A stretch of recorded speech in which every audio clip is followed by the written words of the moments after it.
Physical test പാസ്സാവാനൊക്കെ ഒരുപാട് കഷ്ടപ്പെട്ടിട്ടുണ്ട്. കാരണം സ്പോർട്സുമായിട്ട് ബന്ധമുള്ള ഒരാളൊന്നുമല്ല. അപ്പൊ ആദ്യമായിട്ടാണ് ഇങ്ങനെ ഒരു ഇതിലോട്ട് പോകുന്നത് തന്നെ. അപ്പം ഈ ജോലി നേടണമെന്നുള്ള ഒരു വലിയ ആഗ്രഹമായിരുന്നു. എന്റെ അച്ഛന്റെ വലിയൊരു ആഗ്രഹമായിരുന്നു. അപ്പോ ഫിസിക്കൽ ടെസ്റ്റിന് പോലും വളരെയധികം കഷ്ടപ്പെട്ടിട്ടുണ്ട്. പാസ്സായി. എന്നാലും മനസ്സിലൊരു ലക്ഷ്യം ഉണ്ടായിരുന്നു, ഈ ജോലി കിട്ടിയ കുടുംബം നിലനിർത്താം എന്നുള്ളൊരു ലക്ഷ്യം ഉണ്ടായിരുന്നു. അതുകൊണ്ടാണ് ഇത്രയും പഠിച്ച് ഇതുവരെ ഒരു മോളുണ്ട്.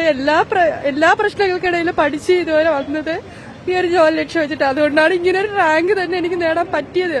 കട്ട് ഓഫിനെക്കാളും അത്രയ്ക്ക് കഷ്ടപ്പെട്ടിട്ടുണ്ട്. കട്ട് ഓഫിനെക്കാളും അത്യാവശ്യം നല്ല മാർക്കും ഉണ്ട്. പക്ഷെ കഴിഞ്ഞ പ്രാവശ്യമൊക്കെ ഈ സമയം ആയപ്പോ ഒരു 6 മാസം കഴിഞ്ഞപ്പോ തന്നെ ഈ ഒരു റാങ്കിലുള്ളവർ അഡ്വൈസ് ആയിട്ട് പോയിട്ടുണ്ട്. ഞങ്ങൾക്കിപ്പോ സമരം ചെയ്യേണ്ട അവസ്ഥയാണ്. എത്തുന്നില്ല. ഫിസിക്കൽ ടെസ്റ്റ് ഒക്കെ പാസ്സായ സമയത്ത് ഒരു കോൺഫിഡൻസ് ഉണ്ടായിരുന്നു. 1 വർഷം ലിസ്റ്റ് കാലാവധി ഉണ്ട്, അതിനോടൊക്കെ വെച്ച് എന്തായാലും അഡ്വൈസ് ആവും എന്നുള്ളൊരു ലക്ഷ്യം ഉണ്ടായിരുന്നു. അതിനു വേണ്ടിയിട്ടാണ് ഇത്രയും കഷ്ടപ്പെട്ടത്. 1 വർഷത്തെ കഷ്ടപ്പാടല്ല സത്യം പറഞ്ഞ. നോട്ടിഫിക്കേഷൻ വരുന്നതിന് മുമ്പ് തന്നെ ഞങ്ങൾ പഠിച്ചു തുടങ്ങണമെങ്കിൽ നമുക്ക് ഒരു മോളുണ്ട്, എല്ലാം നോക്കിയാണ്. മോക്ക് 2 വയസ്സായപ്പോ തുടങ്ങിയ ശ്രമമാണ്. ഇപ്പൊ മോക്ക് 5 വയസ്സായി.